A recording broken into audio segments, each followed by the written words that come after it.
अर्पण गर्दछु र मेरो आफ्नो कर्तव्यतर्फ अभिमुख हुने अनुमति चाहन्छु। आज दीप्त दृष्टि कविता सङ्ग्रहको विमोचन भइसकेको छ। यसका स्रष्टा हरि कट्टेलज्यूलाई म हार्दिक बधाई ज्ञापन गर्न चाहन्छु। यहाँले एउटा उत्तम काम गर्नुभएको छ। यहाँको अक्षर साधनाले मूर्त रूप लिएर समाजका हातमा वितरित भएको छ। अक्षर साधना भनेको सामान्य कुरा हो जस्तो लाग्दैन। हामी यो कार्यक्रममा उपस्थित छौँ। प्रदेश प्रमुख अतिथिको रूपमा यहाँ उपस्थित हुनुहुन्छ। अक्षर साधकहरू, मान्य अग्रज अक्षर साधकहरू यहाँ उपस्थित हुनुहुन्छ र यो हल भरिएको छ।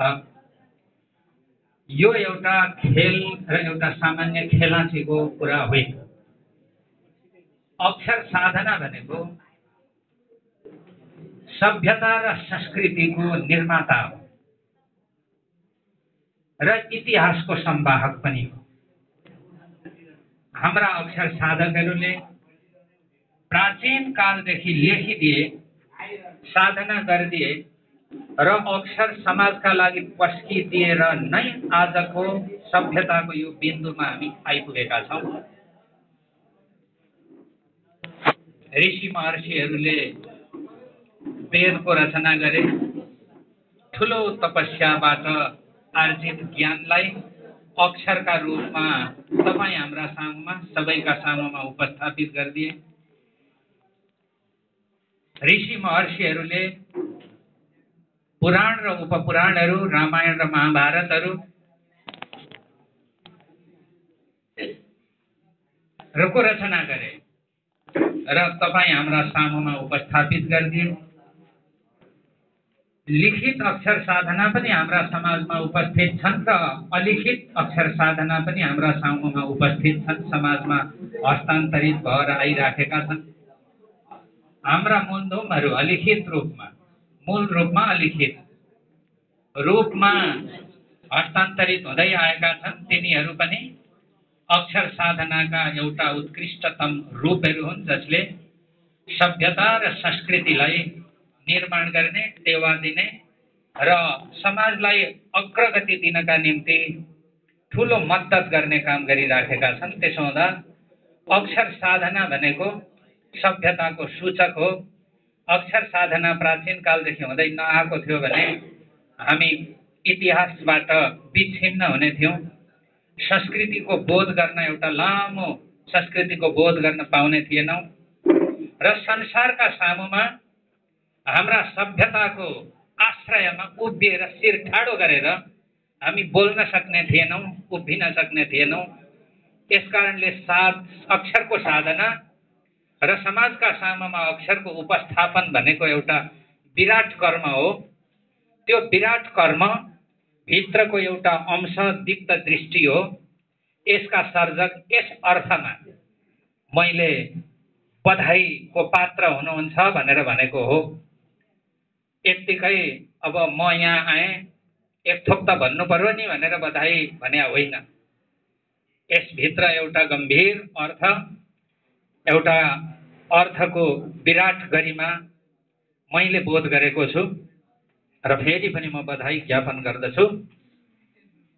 त दीप्त दृष्टि, यसमा धेरै कविताहरू सङ्ग्रहित छन्। यसमा सङ्ग्रहित जम्मा 57वटा कविता छन्। 57 कविताका प्रत्येक कविताका अंशहरूलाई, केस्राहरूलाई खुट्टिएर यहाँहरूका सामुमा मैले विश्लेषण गर्न थालेँ भने 10 दिन लाग्छ। 10 दिन हाम्रो सभा चल्दैन।